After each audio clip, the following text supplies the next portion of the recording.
കർഷകർക്കും സാധാരണക്കാർക്കും അത്താണിയായി മാറി. സംസ്ഥാന താൽപര്യങ്ങൾക്ക് മുൻതൂക്കം നൽകിയ രാഷ്ട്രീയ പാർട്ടിയായി കേരള കോൺഗ്രസിനെ നാട് സ്വീകരിച്ചു.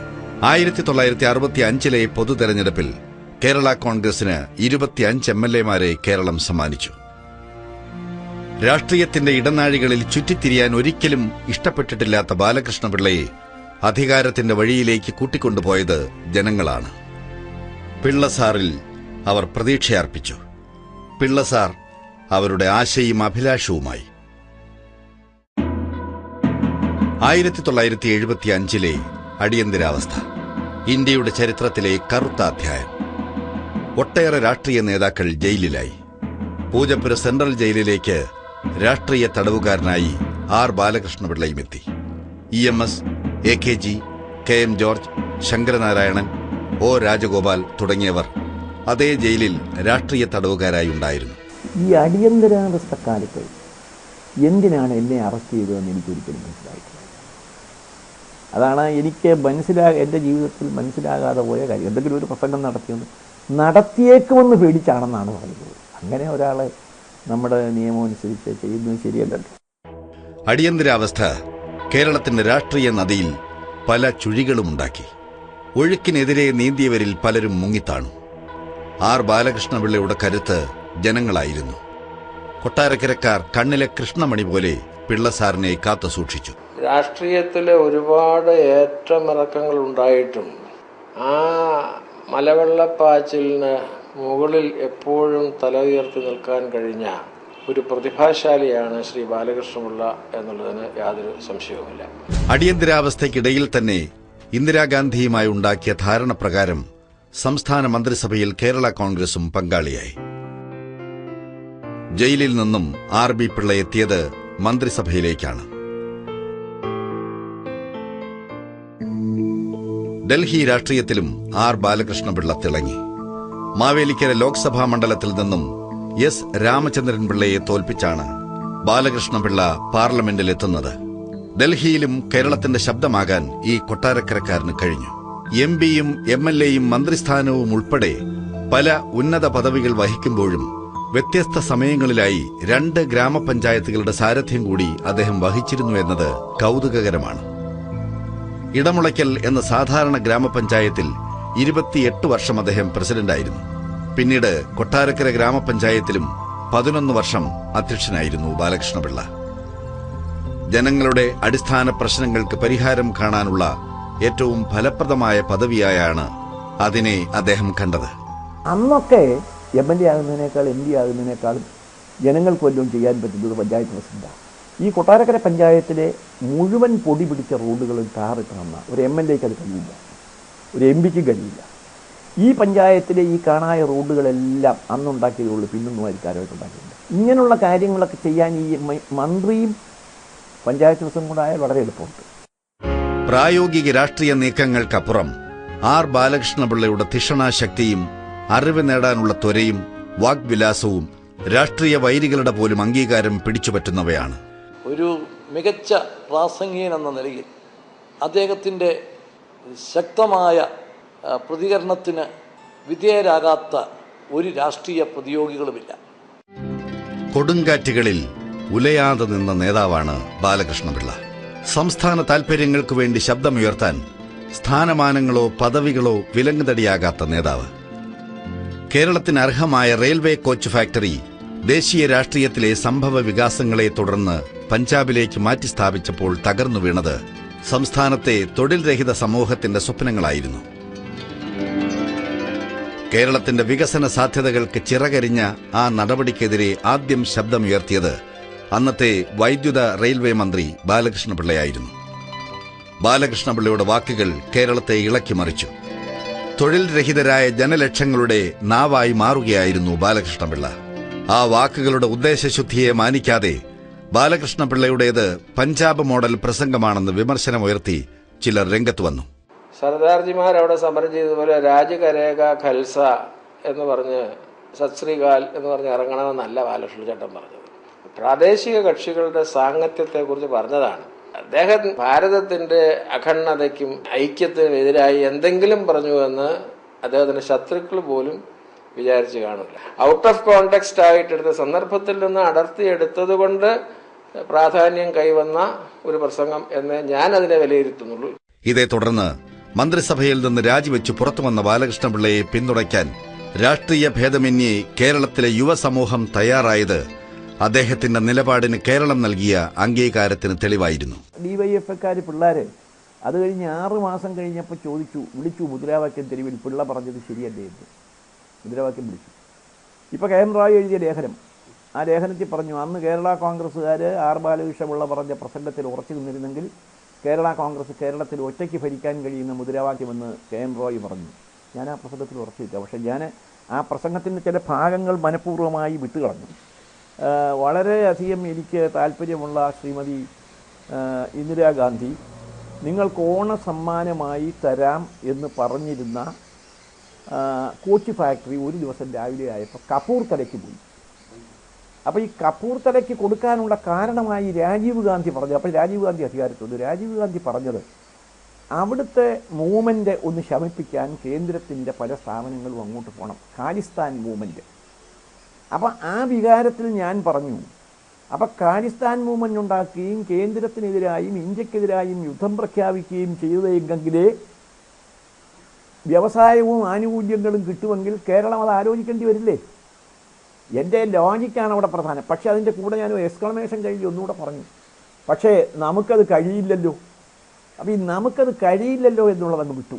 1985 അനുവദിച്ച കോച്ച് ഫാക്ടറി ഇപ്പം വീണ്ടും 25 വർഷങ്ങൾക്ക് ശേഷം അനുവദിച്ചു. നേരെ മറിച്ച് അന്ന് ശക്തിയായിരുന്നെങ്കിൽ അന്ന് ഒരെണ്ണം കൂടെ അഡീഷണലായിട്ട് അനുവദിക്കുമായിരുന്നു. അന്ന് അനുവദിച്ചിരുന്നെങ്കിൽ അല്ല, ഇന്ന് ചിലവാക്കുന്നതിൻ്റെ 3/1 4/1 പണം പോലും ചിലവാക്കാതെ കോച്ച് ഫാക്ടറി കിട്ടുമായിരുന്നു. ഈ കോച്ചിൻ്റെ ദാരിദ്ര്യം നമുക്കുണ്ടാകില്ല. വാക്കുകളിൽ അഗ്നി ഒളിപ്പിച്ച വാഗ്മിയാണ് ബാലകൃഷ്ണപിള്ള. അത് ഒട്ടേറെ രാഷ്ട്രീയ ശത്രുക്കളെയും അദ്ദേഹത്തിന് സമ്മാനിച്ചു. മനസ്സിലേക്ക് വിളിച്ച് പറയും.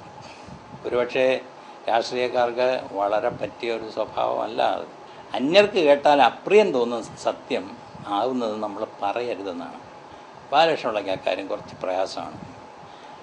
മനസ്സിൽ തോന്നിയാൽ അദ്ദേഹം വിളിച്ച് പറയും. പുള്ളിക്ക് മനസ്സിലുള്ളത് വിളിച്ച് പറയാനുള്ള ഒരു പ്രവണത കൂടുതലാണ്. പിന്നെ അത് ഭംഗിയായിട്ട് പറയാൻ, നല്ല ഭാഷയിൽ പറയാൻ അറിയാവുന്നതുകൊണ്ട് അത് ശ്രദ്ധിക്കപ്പെടുകയും ചെയ്യും. പക്ഷേ അതൊക്കെ ഒരു വിദ്വേഷത്തോടു കൂടി പറയുന്നത്, ഒരു ദുരുദ്ദേശത്തിൽ പറയുന്നതല്ല. പുള്ളിക്ക് പറഞ്ഞു വരുമ്പോൾ തൻ്റെ ഉള്ളിലിരിക്കുന്ന ആ വാചാലത പുറത്തു വരും. ജനങ്ങളെ അദ്ദേഹത്തിൻ്റെ പ്രസംഗ പാടവം കൊണ്ട് ആവേശം കൊള്ളിക്കാൻ കഴിയുന്ന ഒരാളാണ്.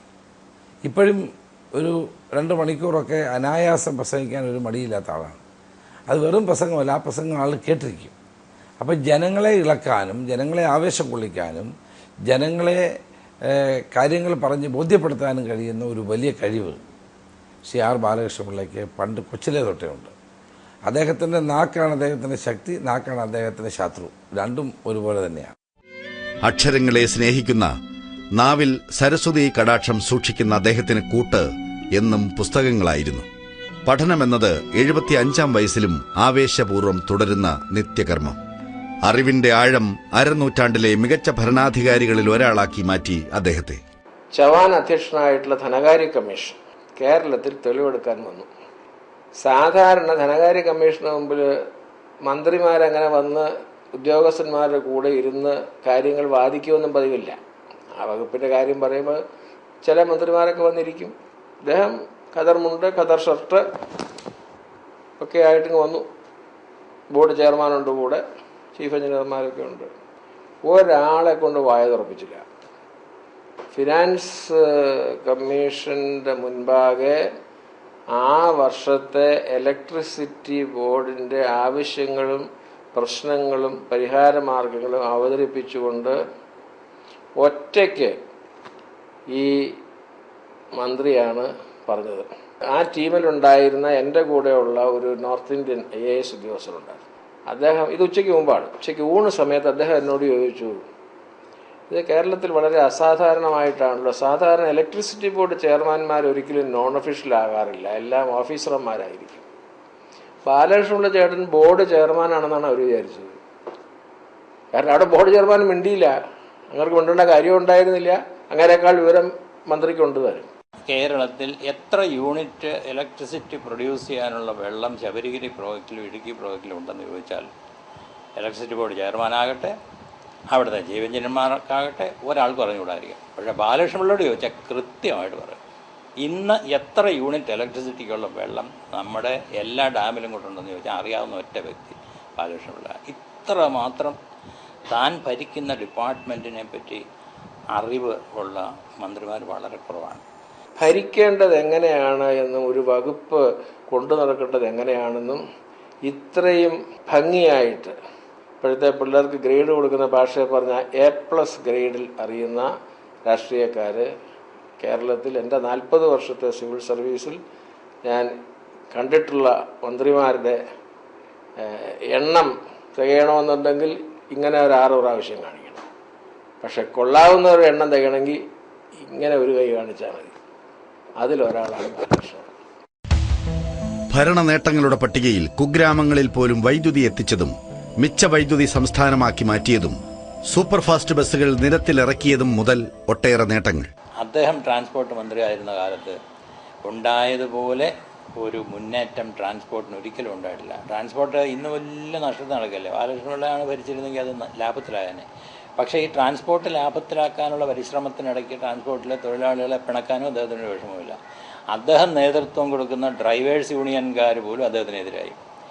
താൻ ഭരിക്കുമ്പോൾ ആ ഭരിക്കുന്ന വകുപ്പിൻ്റെ നന്മ മാത്രമേ അദ്ദേഹം നോക്കുള്ളൂ.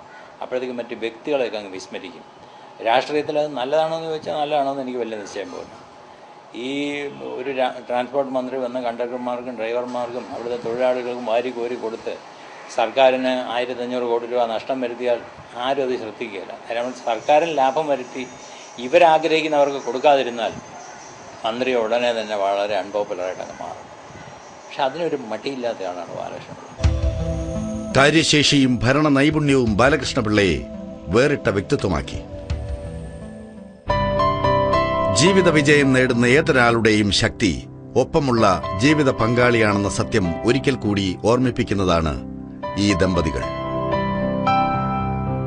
ജീവിതത്തിന്റെ വഴിത്താരയിൽ സ്നേഹത്തിന്റെയും വിശ്വാസത്തിന്റെയും കരുത്തുമായി പിള്ളസാറിനൊപ്പം 5 പതിറ്റാണ്ട് പിന്നിട്ട ധന്യമായ ജീവിതമാണ് ഈ സഹധർമ്മിണിയുടേത്. സന്തോഷമായിരുന്ന ജീവിതമാണ്. ഞാൻ കുറച്ച് ബിസിയാണ്, അത്രയേ ഉള്ളൂ. എന്നാലും കുടുംബം ശരിക്ക് നോക്കിക്കൊണ്ടിരിക്കുന്നതാണ്. അദ്ദേഹം ഈ ഏത് ധൃതിയിലിടയിലും മക്കളെ പറ്റി ശരിക്കും ശ്രദ്ധിക്കുന്ന ഒരു അച്ഛനാണ്. ബാലകൃഷ്ണപിള്ള എന്തെല്ലാം ചെയ്താലും അദ്ദേഹത്തെ തകർത്ത് കളയാനോ പരാജയപ്പെടുത്താനോ ഒരാൾക്കും സാധിക്കില്ല എന്നുള്ള നിശ്ചയമാണ്. മിസസ് ബാലകൃഷ്ണപിള്ള അസാധാരണമായ ഈശ്വരവിശ്വാസമുള്ള ഒരു സ്ത്രീയാണ്. 24 മണിക്കൂറും നാമജപമാണ്. അവരുടെ ആ പ്രാർത്ഥനയുടെ ഒരു തീവ്രമായ ഫലം എല്ലാ സമയത്തും അനുഭവിച്ചുകൊണ്ടിരിക്കുന്ന ഒരാളാണ് ബാലകൃഷ്ണപിള്ള. രാഷ്ട്രീയത്തിന്റെയും പൊതുജനസേവനത്തിന്റെയും തിരക്കിനപ്പുറം ആർ ബാലകൃഷ്ണപിള്ള സ്നേഹനിധിയായ ഒരച്ഛനാണ്. മക്കളുടെയും പേരക്കുട്ടികളുടെയും സ്നേഹവാത്സല്യങ്ങളുടെ നിറവിൽ പുലരുന്ന കീഴൂട്ട് തറവാട്ടിലെ കാരണവർ. അച്ഛനിൽ നിന്നാണ് രാഷ്ട്രീയത്തിൻ്റെ ബാലപാഠങ്ങൾ പഠിച്ചത്. അച്ഛൻ ജനങ്ങളോട് എങ്ങനെ പെരുമാറുന്നു, ജനങ്ങളുടെ വിഷയങ്ങളെ എങ്ങനെ കൈകാര്യം ചെയ്യുന്നു, സാധാരണക്കാരും പാവപ്പെട്ട ആളുകൾ കടന്നു വരുമ്പോൾ എൻ്റെ വീട്ടിലേക്ക് വരുമ്പോൾ ഈ മുന്നിലത്തെ വാതിൽ തുറന്നു കിടക്കുകയാണ് എപ്പോഴും. അതുപോലെ ഞാൻ എൻ്റെ വീടിൻ്റെയും വാതിൽ തുറന്നിട്ടു ജനങ്ങൾക്ക് വേണ്ടിയിട്ട്. അവർക്ക് എപ്പോഴെങ്കിലും കടന്നു വരാം, ഏത് പാതിരാത്രിയിലും അവരുടെ ആവശ്യങ്ങളായിട്ട് വരാം, അവർക്ക് വേണ്ടി ഏത് രാത്രിയിൽ ഉണർന്ന് പ്രവർത്തിക്കണമെന്ന് എന്നെ കുട്ടിക്കാലം മുതൽ എനിക്ക് മനസ്സിലാക്കി തന്ന അച്ഛനാണ്. അതുപോലെ ഞാനൊരു സിനിമാ നടനായിട്ട് ഒരു താരമായിട്ടൊക്കെ പലരും എന്നെ കണ്ടിട്ടുണ്ട്. പക്ഷെ അങ്ങനെയല്ല, മറിച്ച് സാധാരണക്കാരും പാവപ്പെട്ടവരും കശുവണ്ടി തൊഴിലാളികളും ഒക്കെ കയറി വരുന്ന ഒരു അവരുടെ നേതാവിനെ കാണാൻ കയറി വരുന്നൊരു വീട്ടിൽ വളർന്ന ആളാണ്. അപ്പോൾ അവരുടെ വിഷമങ്ങൾ, അവരുടെ സങ്കടങ്ങൾ, അവരുടെ സന്തോഷങ്ങൾ ഇവയെല്ലാം വളരെ കുട്ടിക്കാലം മുതൽ പങ്കുവയ്ക്കാൻ അവസരമുണ്ടായത് എൻ്റെ അച്ഛൻ്റെ രാഷ്ട്രീയ പ്രവർത്തനം കണ്ടുകൊണ്ട് തന്നെ. സമുദായ സേവനത്തിന്റെ വഴിയിലേക്ക് ബാലകൃഷ്ണപിള്ളയെ കൈപിടിച്ച് നടത്തിയത് സാക്ഷാൽ മന്നത്ത് പത്മനാഭനാണ്. മന്നത്തിന്റെ ആജ്ഞാശക്തിയും സംഘടനാ പാഠവും ത്യാഗമനോഭാവവും അദ്ദേഹത്തെ ദൈവതുല്യനായി കാണാൻ ബാലകൃഷ്ണപിള്ളയെ പ്രേരിപ്പിച്ചു. മന്നത്തിന്റെ നിർദ്ദേശപ്രകാരം 53 കൊല്ലം മുമ്പ് പത്തനാപുരം NSS താലൂക്ക് യൂണിയന്റെ സാരഥ്യം ബാലകൃഷ്ണപിള്ള ഏറ്റെടുത്തു. അരനൂറ്റാണ്ടിനിപ്പുറം NSSന്റെ ഏറ്റവും മികച്ച താലൂക്ക് യൂണിയനുകളിൽ ഒന്നായി പത്തനാപുരം താലൂക്ക് യൂണിയൻ.